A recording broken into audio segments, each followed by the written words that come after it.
খেলা হবে দিবস উদযাপন উপলক্ষে প্রীতি ফুটবল ম্যাচের। এই প্রীতি ফুটবল ম্যাচের যে দুটি দল অংশগ্রহণ করবে তারা হল Malda royal veterans versus Malda evergreen veterans.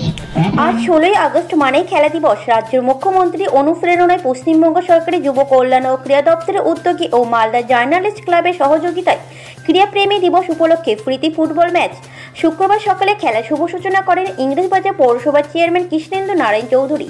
ছিলেন ক্রীড়াপ্রেমী Prosenjit Das, Malda merchants chamber of কমার্সের মালদা সম্পাদক উত্তম বসাক, যুগ্ম সম্পাদক উজ্জ্বল সরকার, জার্নালিস্ট ক্লাবের সম্পাদক হরেন চৌধুরী সহ অন্যান্যরা। শুক্রবার সকালে মালদা শহরের বৃন্দাবনী ময়দানে এই প্রীতি ফুটবল ম্যাচ অনুষ্ঠিত হয়। এই খেলায় জেলার দুটি দল অংশগ্রহণ করে। খেলা শেষে বিজয়ী দলকে পুরস্কৃত করা হয়। আজ থেকে 1980 সালে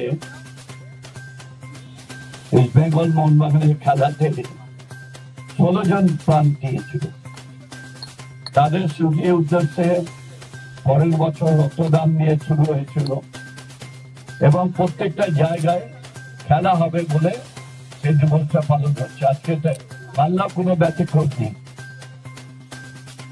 এখানে আজকে খেলা হবে, একটা জার্নালিস্ট ক্লাব আয়োজন করেছে।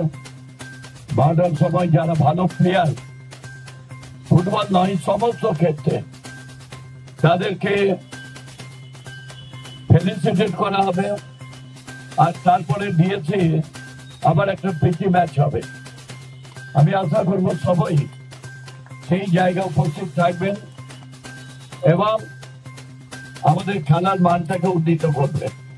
মালদা জার্নালিস্ট ক্লাবে মালদাতে খেলার জন্য মালদায় প্রথম একজনই করছে মালদায় খেলা দিবস। পশ্চিমবঙ্গ সরকারের উদ্যোগে পরিচালনায় আছে এবং দুটো টিমকে নিয়ে মালদা জেলার খেলাটা করালাম মালদা বৃন্দাবনী মাঠে। খেলা খুব ভালো হয়েছে এবং আগামী দিনে আশা করি যে এরকম যদি খেলা করতে পারি বা ওনারা যদি সুযোগ করে দেন তাহলে খুব ভালো হবে।